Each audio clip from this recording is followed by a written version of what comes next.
السلام علیکم ورحمۃ اللہ وبرکاتہ۔ الحمد للہ وحدہ والصلاة والسلام علی من لا نبی بعدہ، اما بعد فاعوذ باللہ من الشیطان الرجیم، بسم اللہ الرحمن الرحیم۔ ثم یأتی من بعد ذلک عام فیہ یغاث الناس وفیہ یعصرون۔ یوسف علیہ السلام سے جب اس شخص نے خواب کی تعبیر پوچھی اور یوسف علیہ السلام نے اس کو ساری تعبیر بتائی، کوئی شکوہ شکایت نہیں کی، اور پھر اس کو حل بھی بتا دیا کہ ان کو خوشوں کے اندر رہنے دینا، اتنے ہی دانے نکالنا جو تمہاری بنیادی ضرورت کے لیے کافی ہوں، اور اس کے بعد یہ بھی بتایا کہ پھر ایک سال آئے گا ایسا جس میں لوگوں پر بارش ہوگی اور وہ اس میں نچوڑ رہے ہوں گے۔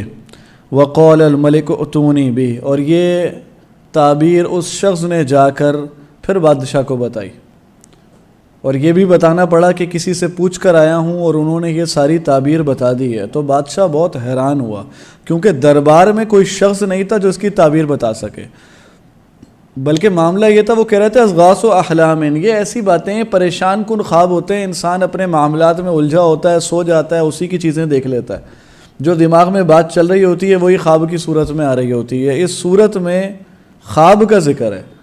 یوسف علیہ السلام نے خواب دیکھا تھا، اس کی تعبیر تک یہ پورا واقعہ ہے جو انہوں نے اپنے والد سے کہا تھا۔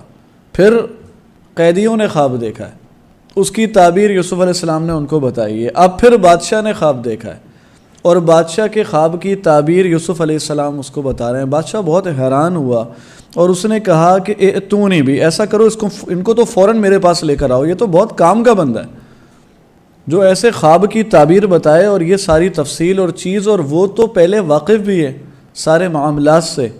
فلما جاءہ الرسول قال ارجع الی ربک، قاصد ان کے پاس آیا اور بتایا کہ بادشاہ آپ کو طلب کر رہے ہیں۔ اب یہ سالوں سے جیل میں قید ہیں، سالوں سے جیل میں قید ہیں، اور اب اللہ اللہ کر کے، یعنی زمانے بعد، جس کو کہا تھا ایک ہی آسرا تھا اسباب کے درجے میں، کہ اس شخص سے کہا تھا کہ جا کے ذکر کرنا، ان کو اندازہ تھا خواب کی تعبیر کے اعتبار سے کہ اس بندے کی رہائی ہو جائے گی، اس سے یہ کہا تھا کہ بادشاہ سے ذکر کرنا، وہ بھول گیا۔ پھر سالوں بعد آیا، خواب کی تعبیر پوچھی اور جا کر بتائی ہے۔ جب خواب کی تعبیر بتائی تو بادشاہ نے طلب کیا۔ اب یہ وہ کیفیت ہے کہ اب نوبت آئی ہے کہ جیل سے نکلیں، اور اس موقع پر یوسف علیہ السلام یہ فرماتے ہیں ارجع الی ربک، ایسا کرو اپنے مالک کے پاس واپس چلے جاؤ۔ گویا نکلنے سے منع کر دیا، قید سے آزادی اس انداز سے نہیں چاہیے، بلا مشروط نہیں ہے۔ اللہ اکبر، یعنی کس درجے کا ایمان ہے اور کون سی استقامت ہے اور کیا معاملہ ہے کہ جس کنڈیشن میں آ رہے ہیں ان کے پاس قاصد، بادشاہ بلا رہا ہے، وہ کہہ رہے ہیں نہیں، ایسا کرو واپس چلے جاؤ۔ اور پھر یہ کہا فَاسْأَلْهُ مَا بَالُ النِّسْوَةِ اللَّاتِي قَطَّعْنَ أَيْدِيَهُنَّ، بادشاہ سے کہو ذرا جا کے ان عورتوں سے پوچھے تو صحیح جنہوں نے اپنے ہاتھ کاٹ لیے تھے۔ اس واقعے کی طرف اشارہ کیا کہ جب عزیز مصر کی بیوی نے باقی عورتوں کو جمع کیا تھا، پھر ایک پورا مکر تھا، اور انہوں نے یوسف علیہ السلام کو دیکھا تھا۔ بعض تفاسیر کے اندر یہ موجود ہے کہ انہوں نے جان بوجھ کر اپنے ہاتھ کاٹے ان کو بلیک میل کرنے کے لیے کہ کسی طرح گناہ پر آمادہ کر لیں، اور اس جرم کی پاداش میں ہی ان کو قید کیا گیا۔ اور یہ فرما رہے ہیں یہ جیل سے اس وقت نہیں نکل رہا، اور یہ اتنا بڑا فیصلہ ہے جس کی تعریف رسول اکرم صلی اللہ علیہ وسلم نے فرمائی ہے۔ صحیح بخاری کی روایت ہے، رسالت معاف صلی اللہ علیہ وسلم نے فرمایا لو لبثت فی السجن، اگر میں اتنا وقت جیل میں گزارتا، اللہ اکبر، لو لبثت فی السجن ما لبث یوسف، جتنا وقت یوسف علیہ السلام نے جیل میں گزارا تھا، ثم اتانی الداعی، اور اس کے بعد مجھے کوئی بلانے والا آتا، لاجبتہ، میں اس کی دعوت قبول کرتا، جیل سے نکل جاتا اور چلا جاتا۔ آپ صلی اللہ علیہ وسلم یوسف علیہ السلام کی استقامت کی تعریف بیان فرماتے ہوئے اپنی عاجزی بیان کر کے کہہ رہے ہیں کہ ان کی استقامت اور صبر کا عالم یہ تھا کہ انہوں نے کہا میں اس طرح باہر نہیں آؤں گا، پہلے اس معاملے کو صاف تو کرو، اس سے یہ بھی پتہ چلتا ہے کہ وہ لوگ جو اللہ کے دین کے داعی ہوتے ہیں، جو اللہ رب العزت کے دین کو پھیلانے کا فریضہ انجام دیتے ہیں، یہ جو وقت کے نبی ہوتے ہیں، وہ اتنے محتاط ہوتے ہیں اس انداز سے کہ وہ اپنے اوپر کسی جھوٹی تہمت کو چلنے نہیں دیتے، بلکہ اس کی برات کے لیے پوری کوشش کرتے ہیں، کیونکہ اللہ کے دین کی دعوت دینی ہے، اللہ کے دین کی دعوت دینی ہے۔ علماء نے یہاں تک لکھا ہے کہ خلاف المروہ، یہ جو عام درجے کے کام ہوتے ہیں، یہ اس سے بھی اجتناب کرتے ہیں تاکہ لوگوں کے درمیان اللہ کے دین کی خاطر، لوگوں سے مطلوب نہیں ہے، لوگوں کی پرواہ نہیں ہے، لیکن اللہ کے دین پر حرف نہ آئے۔ اس سے اندازہ کیجئے یہ جو آج بدترین طریقے سے ہم بدنام ہیں، آج یہ کیفیت ہے۔ اللہ کی قسم مجھ سے ایک شخص نے کہا اور مجھے اتنی تکلیف ہوئی، انہوں نے کہا میں رکشے میں بیٹھتا ہوں، میں سواری میں بیٹھتا ہوں، میں ڈیل کرتا ہوں، میں دیکھتا ہوں داڑھی ٹوپی والا آدمی ہے، میں اگنور کرتا ہوں، یہ زیادہ مجھے دھوکہ نہ دے، یہ زیادہ مجھے پریشان نہ کرے۔ اللہ اکبر، اللہ کی قسم ایک وقت تھا صرف مسلمان ہونا کافی ہوتا تھا، صرف مسلمان ہونا کافی ہوتا تھا۔ کفار آتے تھے رسالت مآب صلی اللہ علیہ وسلم کے پاس آ کے کہتے ہیں اپنا ایک شخص دے دیں، اپنا ایک تربیت یافتہ ایک صحابی دے دیں، کیا کام ہے، لے کر جائیں گے، اپنے معاملات کا فیصلہ کروائیں گے۔ اللہ اکبر، کیونکہ یہ جو آپ کی تربیت یافتہ، یہ جو مسلمان ہیں، ان کا فیصلہ جس طرح غیر جانبدارانہ ہوگا، یہ جو حق کے ساتھ بات کریں گے، ہمیں دے دیجئے، ہم لے کر جائیں اپنے معاملات کے لیے، ان سے فیصلہ کروائیں۔ ابو عبیدہ بن جراح رضی اللہ عنہ کو رسول اکرم صلی اللہ علیہ وسلم نے بھیجا تھا، جن کو امین کا لقب دیا گیا تھا، اور قریب تک یہ پاکستان بننے سے پہلے بھی کہا جاتا ہے کہ جن لوگوں کو اگر مسلمان کو گواہی کے لیے لے کر جا رہا ہے کہ اس زمین کا فیصلہ نہیں ہو پا رہا، کہ یہ ہندو کہہ رہے ہیں مندر بنائیں گے، مسلمانوں کا دعویٰ ہے مسجد بنائیں گے، تھی اصل میں کس کی زمین، یہ فیصلہ نہیں ہو پا رہا، فیصلے کے لیے کون جا رہا ہے، تو کسی عالم دین کو لے کر جاتے ہیں، وہ دیکھ کر یہ بتاتے ہیں کہ ہاں میں یہاں کا پرانا رہنے والا ہوں، میں جانتا ہوں کہ ہندوؤں کی زمین ہے۔ یعنی ایک ایمان والا شخص ہے جو گواہی دے گا، جو بات کرے گا وہ سچی ہوگی، صرف اتنا ہونا کافی ہوا کرتا تھا۔ آج اندازہ یہ ہوتا ہے اس بات سے کہ ہمیں جن کو اللہ رب العزت نے اپنی قدرت سے، اپنی رحمت سے، ہماری اوقات نہیں، اللہ کے دین سے جوڑا ہے، ہمیں زیادہ محتاط ہو جانا چاہیے، زیادہ محتاط ہو جانا چاہیے، کیونکہ لوگ اس بارے میں بدگمان ہوتے ہیں کہ یہ نماز پڑھتے ہیں، یہ اللہ کے دین سے جڑے ہوئے ہیں، اور ان سے معاملات کرو یہ دھوکہ دیتے ہیں، یہ تکلیف پہنچاتے ہیں، اور زیادہ محتاط ہونا چاہیے۔ حالانکہ وہ بھی مسلمان ہیں، لیکن وہ کچھ توقع رکھتا ہے، کچھ امید رکھتا ہے، اسے پتہ ہوتا ہے کہ ان کے پاس مجھے دھوکہ نہیں ملنا چاہیے۔ اور آج ہمارے معاملات خراب ہو گئے، ہم نے عبادات الگ کر دی ہیں، معاملات الگ کر دی ہیں، جبکہ دین یہ تقاضا کرتا ہے ہم پورے کے پورے دین کے اندر داخل ہو جائیں۔ ایسا کیسے ممکن ہے؟ آپ تصور کریں اس انداز سے کہ جب ہم اللہ کے سامنے کھڑے ہوتے ہیں، ہم اللہ کے سامنے کھڑے ہیں اور اپنے بھائی کو دھوکہ دیں اور پھر آ کے رب کے سامنے کھڑے ہو جائیں، تو یہ نماز بار بار ہماری یاد دہانی کراتی ہے کہ یہ جو گڑبڑ کی ہے اس کو کلیئر کرو۔ یہ رب کے سامنے کھڑے ہونے کا تصور کیا ہے؟ لیکن عبادات الگ ہو جاتی ہیں، اخلاقیات الگ ہو جاتی ہیں، معاملات الگ ہو جاتے ہیں، اور ہم سمجھتے ہیں کہ یہ عبادت ہے، اور یہ جو دوسرا پہلو ہے جس کا تعلق حقوق العباد سے ہے، معاملات سے ہے، مجھ پر کسی کا مال نکلتا ہے، میں نے کسی کو تکلیف پہنچائی ہے، یہ زیادہ خطرناک بات ہے، یہ زیادہ خطرناک بات ہے۔ تو اتنی احتیاط کیا کرتے، اگر ریسٹورنٹ میں بیٹھ کے کھانا کھانا جو کہ بالکل جائز ہے، اہل علم کیوں نہیں جاتے کہ کوئی دیکھے اور برا تاثر نہ لے کہ یہ دیکھیں ان کے لیے بھی اتنا اسراف کا معاملہ ہے۔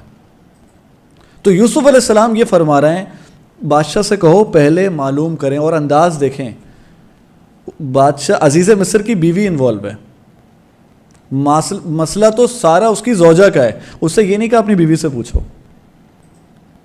ان خواتین کو بھی تو اسی عورت نے بلایا تھا، اس کے باوجود یہ فرمایا کہ ان خواتین کو بلائیے اور ان سے پوچھیے جنہوں نے اپنے ہاتھ کاٹ لیے تھے، ان ربی بکیدہن علیم، میرا رب ان کے فریب کو خوب جاننے والا ہے۔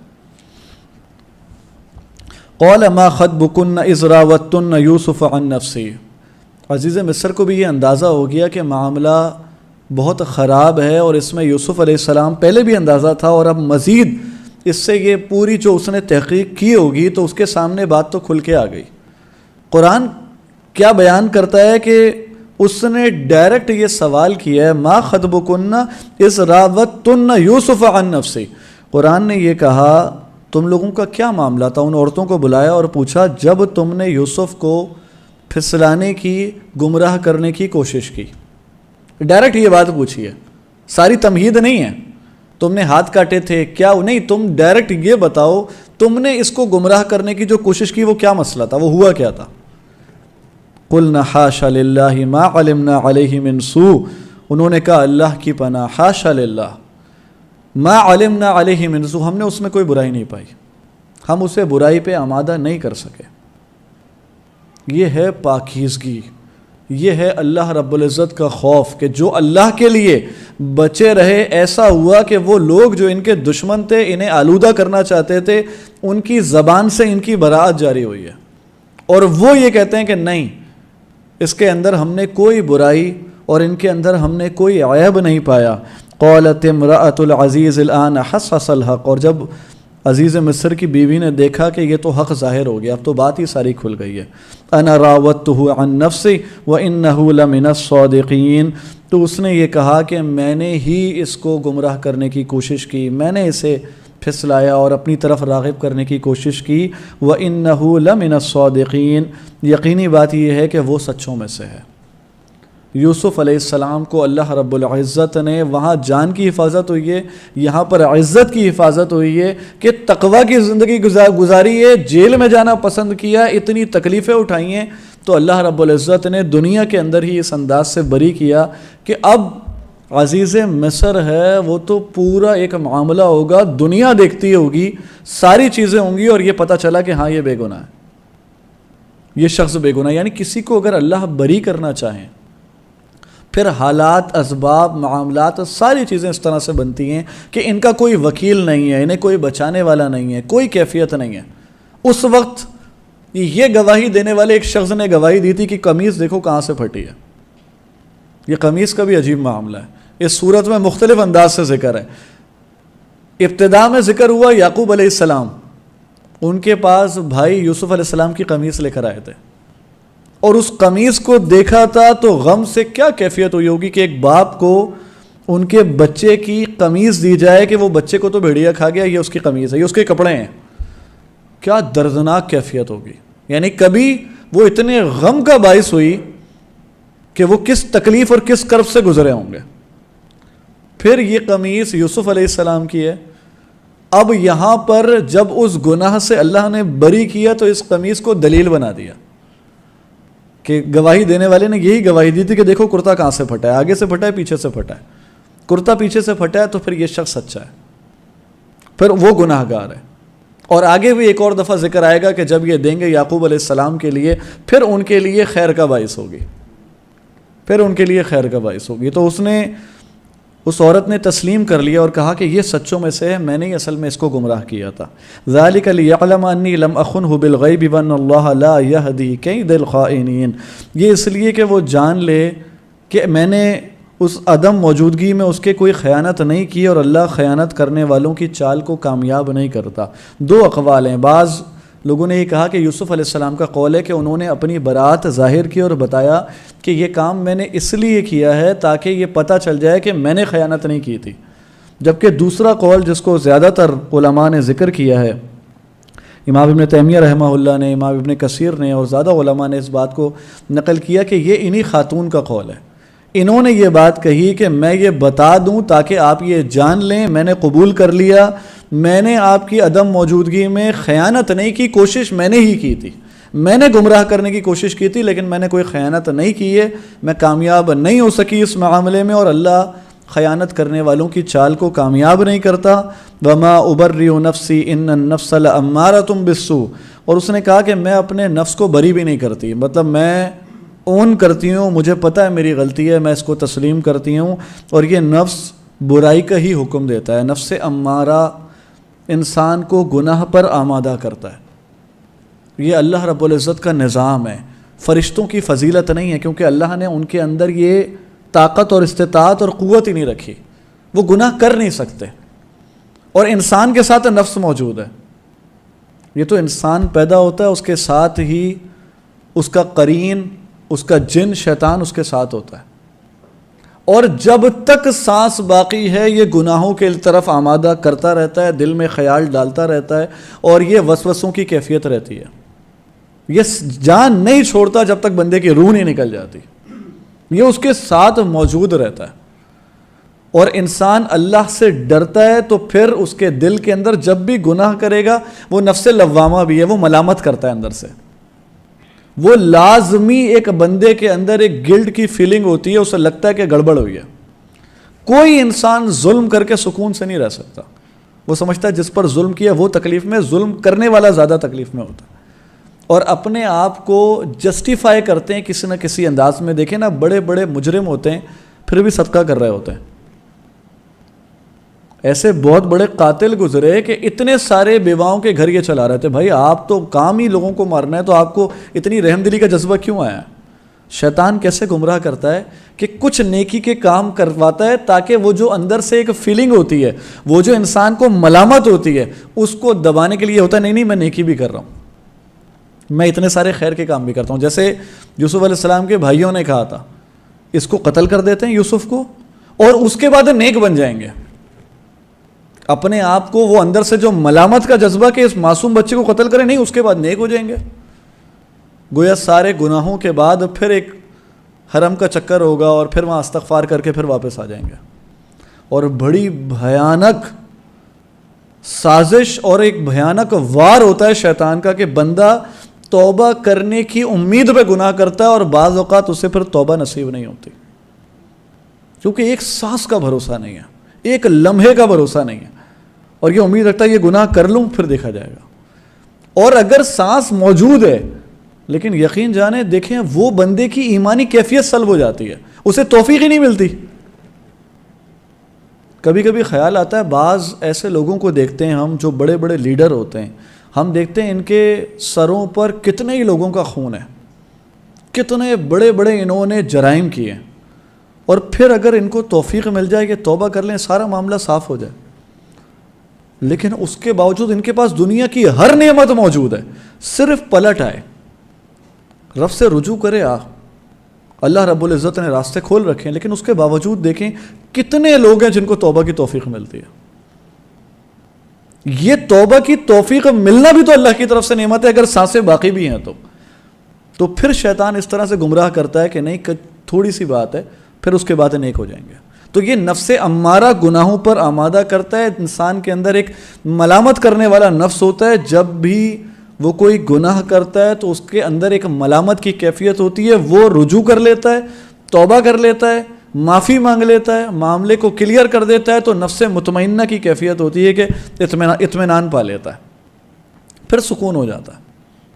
اس لیے طریقہ کار سکھایا گیا، اللہم فأیما مؤمن سببتہ فاجعلہ ذلک لہ قربۃ الیک یوم القیامہ۔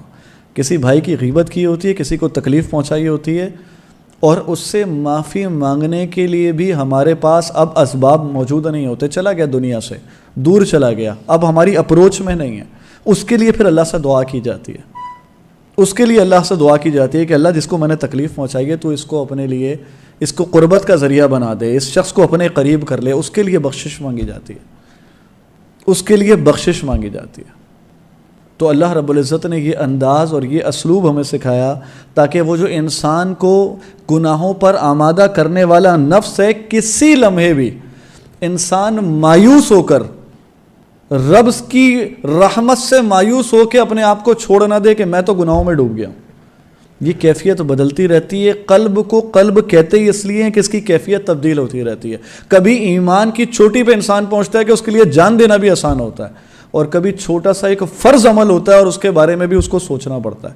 تو یہ دل کی کیفیت تبدیل ہوتی ہے، نفس انسان کو برائی پہ آمادہ کرتا رہتا ہے، لیکن اس کے گناہ اس کو ملامت کرتے ہیں، اور پھر اس ملامت کی وجہ سے وہ انسان اپنے رب کی طرف پلٹ آتا ہے، تو اس کو پھر اطمینان حاصل ہو جاتا ہے۔ ان ربی غفور الرحیم، اس نے کہا کہ میرا رب بخشنے والا نہایت مہربان ہے۔ وقال الملک اتونی بہ استخلص لنفسی فلما کلمہ قال انک اليوم لدینا مکین امین۔ بادشاہ نے جب یہ براعت سنی، یوسف علیہ السلام کی عظمت، ایک ایسا شخص کہ جس کو گھر میں پالا ہو، جس کے سارے معاملات دیکھے ہوں، جسے اللہ رب العزت نے اتنے اعلیٰ اخلاق سے نوازا ہو، جسے ایسے گھر کے اندر گناہ کی دعوت دی گئی ہو جہاں پر اس کے پاس کوئی رکاوٹ موجود نہیں ہو، پھر وہ شخص اللہ سے ڈر جائے، اپنے مالک کے ساتھ نہ تو خیانت کرے، نہ وہ شخص جس کے گھر میں رہے ہیں ان کے ساتھ خیانت کرے۔ اس کا دل ان کی عظمت سے بھر گیا اور اس نے کہا کہ ان کو میرے پاس لے کر آؤ، اور کہا کہ استخلصہ لنفسی، میں اسے اپنے لیے خاص کر لوں، اپنا مشیر خاص بنا لوں، اپنے ساتھ رکھوں، اس کی صحبت میں رہوں، اس سے میں فیض اٹھاؤں، میں اس سے فائدہ اٹھاؤں۔ فلما کلمہ قال انک اليوم لدینا مکین امین، پھر جب اس نے ان سے بات کی تو کہا بلا شبہ آج ہمارے ہاں صاحب اقتدار اور آپ امانت دار ہیں۔ یہ یوسف علیہ السلام جن کے لیے اللہ رب العزت نے یہ مقام اور مرتبے سے نوازا کہ بھائی تو کنویں میں پھینک آئے تھے کہ یہ بچہ مر جائے گا، اس سے جان چھوٹے گی، اور اللہ نے وہاں سے نکالا ہے، اللہ رب العزت نے اپنی قدرت سے اس گھر میں پہنچایا جہاں تربیت ہونی تھی، جہاں ان کو وہ سارے نظام اور معاملات کو سیکھنا تھا، پھر وہاں سے اپنی عزت کی حفاظت کرتے ہوئے جیل پہنچے، پھر جیل سے رہائی اس انداز سے ہوئی ہے کہ ان کو بری کر دیا گیا ہے، اور بری کرنے کے بعد معاملہ یہ ہے کہ اب بادشاہ اپنا مصاحب خاص بنانا چاہتا ہے، اور وہ کہتا ہے کہ میں آپ کے سپرد کرتا ہوں یہ سارے معاملات۔ یعنی اللہ رب العزت کا امر غالب ہو کے رہتا ہے، لوگ اپنے تئیں کتنی کوشش کیوں نہ کر لیں، فرمایا واللہ غالب علی امری ولکن الناس لا یعلمون، لوگوں کو پتہ نہیں ہوتا، وہ سمجھتے ہیں ہم تکلیف پہنچانا چاہیں گے تو پہنچا لیں گے، جو سازش ہم کریں گے وہ کامیاب ہو جائے گی۔ بعض اوقات کوئی خلاف کوشش کرتا ہے، وہ اسباب اس کی دنیا کے اندر آخرت کے اندر ترقی کے بن جاتے ہیں، وہ اللہ تعالیٰ اس کے لیے اس میں سے خیر نکال دیتے ہیں۔ ہاں رویہ کیا ہونا چاہیے؟ رویہ یہ ہے کہ صبر ہے، یوسف علیہ السلام کا صبر ہے، ان کا تقوی ہے، انہوں نے اپنی عفت اور پاک دامنی کی حفاظت کی ہے، انہوں نے اللہ رب العزت کے ساتھ اپنا قریبی تعلق رکھا ہے، انہوں نے اپنے آپ کو آلودہ نہیں ہونے دیا۔ قال جعلنی علی خزائن الارض انی حفیظ علیم، تو یوسف علیہ السلام نے کہا کہ مجھے خزانوں کے اوپر مقرر کر دیجئے، میں پوری طرح حفاظت کرنے والا اور خوب جاننے والا ہوں۔ بادشاہ نے ان سے کہا کہ آپ تو امانت دار آدمی ہیں، بادشاہ نے ان کی یہ خوبی اور ان کی اس خوبی کو سراہا۔ موسیٰ علیہ السلام کے واقعے کے اندر بھی موجود ہے، آپ جانتے ہیں کہ ان خاتون نے جن کے بارے میں عبداللہ ابن مسعود نے فرمایا تھا کہ دنیا میں 3 لوگ ہیں کہ جن کی فراست اور ان کی اہلیت ہے، کہ جن میں سے ایک سیدنا ابوبکر صدیق ہیں جنہوں نے سیدنا عمر کو چنا تھا، ایک عزیز مصر ہیں جس نے یوسف علیہ السلام کو خریدا تھا، اور ایک وہ خاتون تھیں جنہوں نے اپنے والد سے کہا تھا کہ ان کو اجرت پر رکھ لیجئے، یہ بڑے قوی اور امین شخص ہیں۔ موسیٰ علیہ السلام کے بارے میں، یعنی یہ جو لوگوں کی شناخت کرنا ہوتا ہے، تو وہاں بھی 2 خوبیاں بیان کی گئی تھی کہ یہ قوی ہیں اور امین ہیں، ان کے پاس کام کرنے کی صلاحیت بھی ہے اور یہ امانت دار بھی ہیں۔ اللہ رب العزت نے ہم پر بہت انعام و اکرام کیا ہے، ہمیں بڑی امانتیں عطا کی ہیں، اللہ رب العزت نے ہمیں بڑی امانتیں عطا کی ہیں، ہمیں بڑی صفات دی ہیں، اور ہمیں یہ بتایا ہے کہ دیکھو اس امانت کی حفاظت کرنا، کل قیامت کا دن ہوگا تمہاری ان خوبیوں میں، ان صفات میں اضافہ کر دوں گا۔ اللہ نے ہمیں قوت بصارت دی ہے، اللہ نے ہمیں آنکھیں دی ہیں جس سے ہم دیکھتے ہیں، اللہ نے ہمیں قوت سماعت دی ہے جس سے ہم سنتے ہیں، اللہ نے قوت گویائی دی ہے جس سے ہم بولتے ہیں، اور اللہ نے ہمیں حکم دیا ہے کہ اس کی حفاظت کرنا، یعنی آنکھوں سے وہ دیکھنا جس کا اللہ رب العزت نے حکم دے رکھا ہے، اور ان چیزوں سے اپنے آپ کو روک لینا جس کو اللہ رب العزت نے منع کیا ہے۔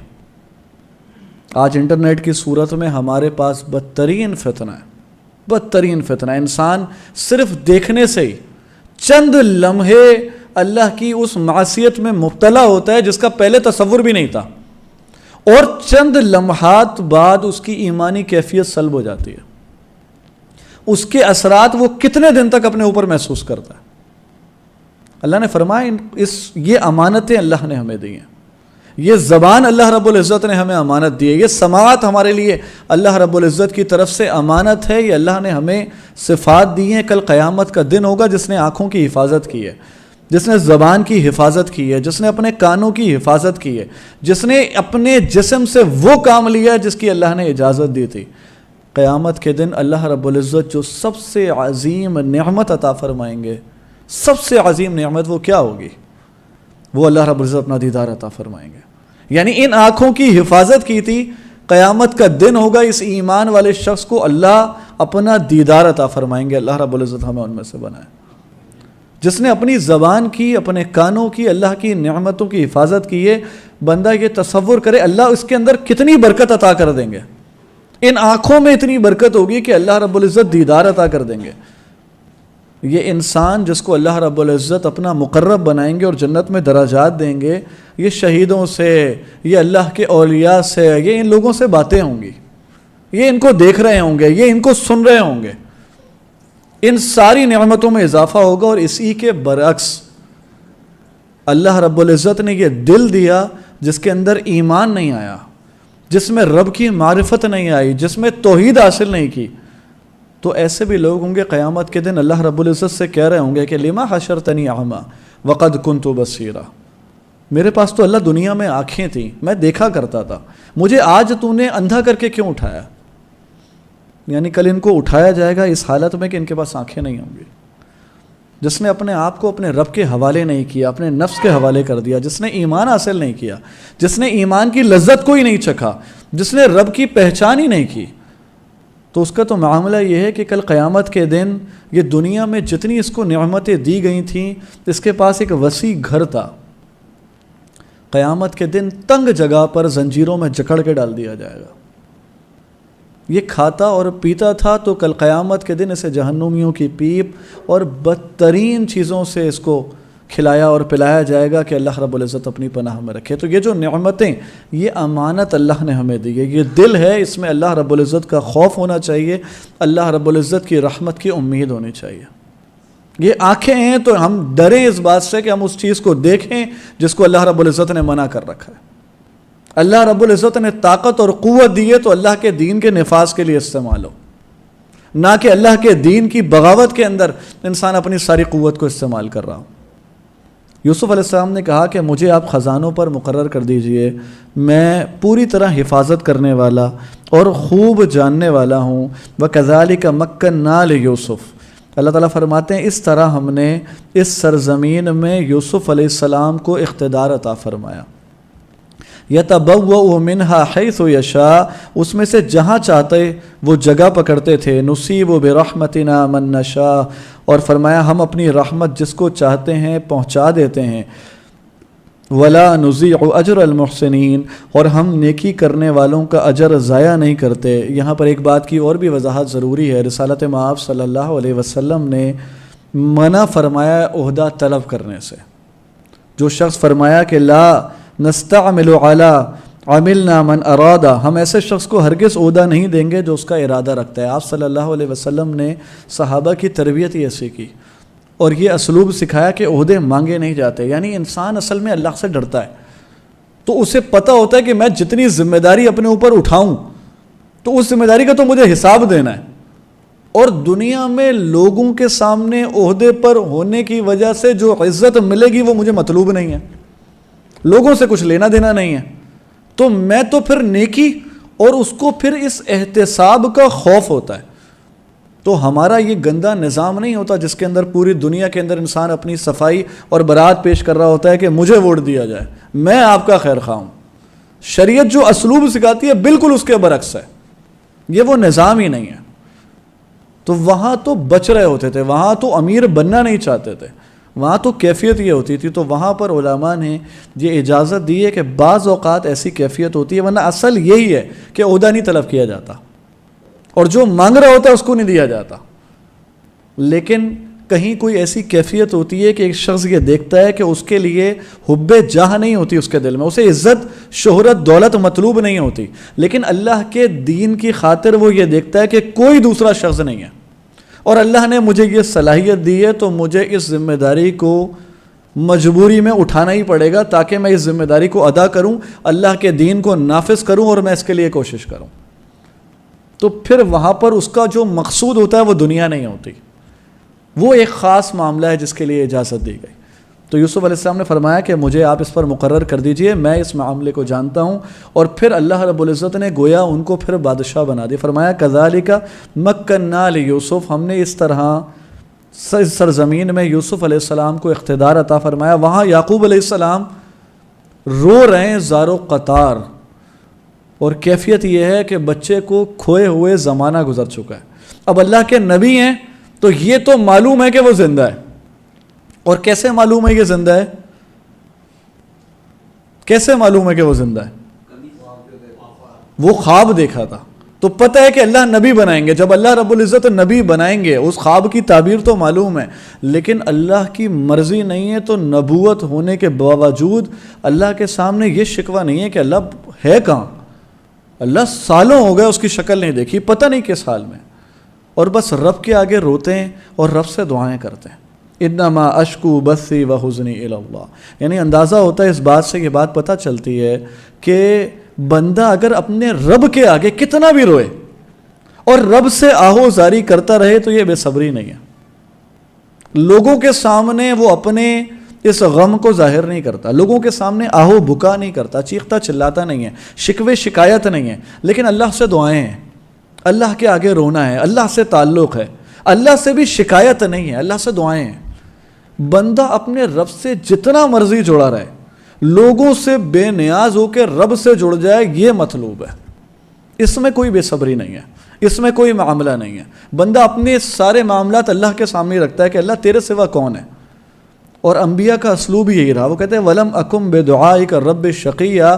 جناب زکریا علیہ السلام نے کہا اللہ تجھ سے مانگ کے کبھی محروم نہیں رہا. اللہ تجھ سے مانگ کے، وہ بڑھاپے میں اولاد مانگتے ہیں تو اپنے رب سے مانگتے ہیں، خاموشی سے مانگتے ہیں، کسی کے سامنے بات بھی نہیں کر سکتے کہ آپ اس عمر میں جس میں کوئی تصور نہیں ہے اولاد مانگ رہے ہیں، لیکن رب کے ساتھ تعلق ہے. تو یعقوب علیہ السلام اس سارے معاملے سے واقف نہیں ہیں، عالم الغیب نہیں ہے. اللہ نے جو چاہا بتایا، اور ابھی تک نہیں بتانا چاہا، اللہ کی مشیت کے تحت نہیں تھا. بیٹا یہاں پر گویا بادشاہ بن چکا ہے، لیکن یعقوب علیہ السلام بے خبر ہے. سارے بھائی یہ سمجھتے ہیں کہ یہ تو مر گیا، کھپ گیا، ختم ہو گئی کہانی. اور یہاں اللہ رب العزت فرماتے ہیں کہ نصیب برحمتنا من نشاء ولا نضيع اجر المحسنین. ہم اپنی رحمت جس کو چاہتے ہیں پہنچا دیتے ہیں، اور ہم نیکی کرنے والوں کے اجر کو ضائع نہیں کیا کرتے. اللہ تو قدردان ذات ہے. اللہ رب العزت اپنے بندوں کی نیکی کی قدر کرنے والا ہے. وَلَأَجْرُ الْآخِرَةُ خَيْرٌ لِّلَّذِينَ آمَنُوا وَكَانُوا يَتَّقُونَ. اور فرمایا یقیناً آخرت کا اجر ان لوگوں کے لیے کہیں بہتر ہے جو ایمان لائے اور اللہ سے ڈرتے رہے. ایک ایمان والا شخص مومن، متقی اور صبر کرنے والا. اس متقی کی پھر صفات ہیں. سب سے بنیادی چیز تو ایمان ہے کہ جس کے بغیر جنت میں داخلہ ممکن نہیں. پھر اس کے بعد تقویٰ کی زندگی ہے کہ رب کا خوف غالب ہے، اور وہی متقین ہیں جن کے لیے اللہ رب العزت نے آخرت میں اجر تیار کر رکھا ہے. پھر آگے مزید تفصیل ہے کہ کس طرح وہ بھائی وہاں پہنچیں گے، پھر ان کی آگے ملاقات ہے، پھر ان کا پہچاننا ہے، پھر وہ ساری تدبیر ہے جو اللہ رب العزت نے کی، اور پھر اس خواب کی صداقت ہوگی جو خواب یوسف علیہ السلام نے دیکھا تھا، جس کو انشاءاللہ اگلی دفعہ اللہ کی توفیق سے بیان کیا جائے گا. اللہ رب العزت سمجھنے کی، عمل کرنے کی توفیق عطا فرمائے. اللہ رب العزت اپنے نبی صلی اللہ علیہ وسلم کی سچی اتباع کرنے والا بنا دے. اللہ رب العزت ہم سب کو جنت الفردوس میں جمع فرما دے. فجزاکم اللہ خیرا واحسن الجزاء. سبحان ربک رب العزت عما یصفون وسلام علی المرسلین.